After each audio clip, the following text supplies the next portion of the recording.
Chukwuemeka took a deep breath and began his story.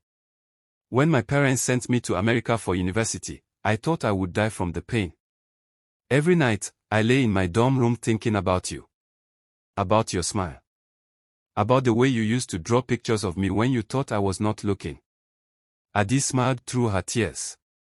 I still have those drawings. I kept every single one. I worked hard in school because I had nothing else to do. No friends, no girlfriend, just books and business plans. I finished my degree in 3 years instead of 4.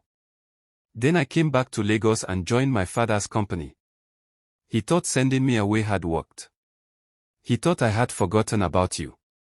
Chukwuemeka's voice became harder. But I never forgot. Not for one day. I built the tech division of Okafor Industries from nothing. I created software that made billions of naira. I expanded our business to 12 African countries. My father was so proud. My mother threw parties in my honor. But inside, I was empty. Because none of it meant anything without you. Adis wiped her eyes. Then why did you wait so long to come back? Because I was building something, he explained. I was building my own company, separate from my father's. I registered it secretly 3 years ago. I hired the best programmers in Nigeria. We created an app that helps small businesses manage their finances. It is called EaseApp. Maybe you have heard of it. Adis gasped. EaseApp. That is your company. Everyone uses it. Even I use it for my art school. Chukwuemeka smiled. That was the point. I wanted to create something that helped ordinary people, not just rich corporations. Something that would make me independent from my family's money. And last month, a big international company offered to buy EaseApp for $200 million.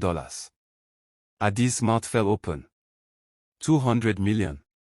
I said no, Chukwuemeka continued calmly. Because I do not need their money. I already have enough. Enough to walk away from my father's company. Enough to live the life I want. Enough to marry the woman I love. The word marry hung in the air between them like a promise. Adi stood up quickly, her heart racing. Emeka, you cannot be serious. Marriage. Your parents will never accept it. They will disown you completely. Let them, he said, standing up too. I am 30 years old. I have my own money, my own business, my own life. They cannot control me anymore. But what about me? Adis asked, her voice rising. What about my life? I am happy here, teaching children, running my small school. I do not want to be the reason your family falls apart. Chukwuemeka stepped closer. My family fell apart the day they forced me to choose between them and you. I chose them once, and it was the biggest mistake of my life. I will not make that mistake again. Before Adis could respond, her phone rang. She looked at the screen and her face went pale. It is your mother, she whispered. Chukwuemeka frowned. How does she have your number? She has had it for years, Adis admitted. She calls me sometimes to remind me to stay away from you. His hands curled into fists. Answer it.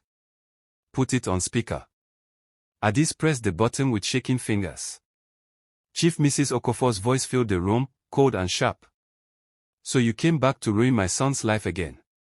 I should have known you would never leave him alone.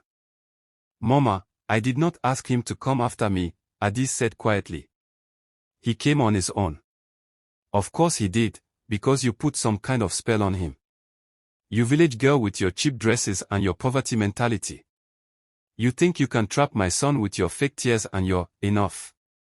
Chukwuemeka snatched the phone. Mama, if you ever speak to Adis like that again, you will never hear from me for the rest of your life. There was shocked silence on the other end. Then his mother said, Chukwuemeka, you are making a terrible mistake.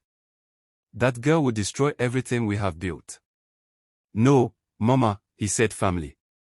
You are the one who is destroying everything. I am coming to the house tomorrow morning with Adis. And you will apologize to her. Chief Mrs. Okafor laughed bitterly through the phone. apologize to her. I would rather die. Then maybe we will not speak again, Chukwemeka said and ended the call. He handed the phone back to Adis, whose hands were still shaking. She sat down heavily on the bench, looking exhausted. Emeka, this is too much. Your mother hates me. Your father hates me. How can we build a life together when your whole family is against us? Chukwemeka knelt in front of her,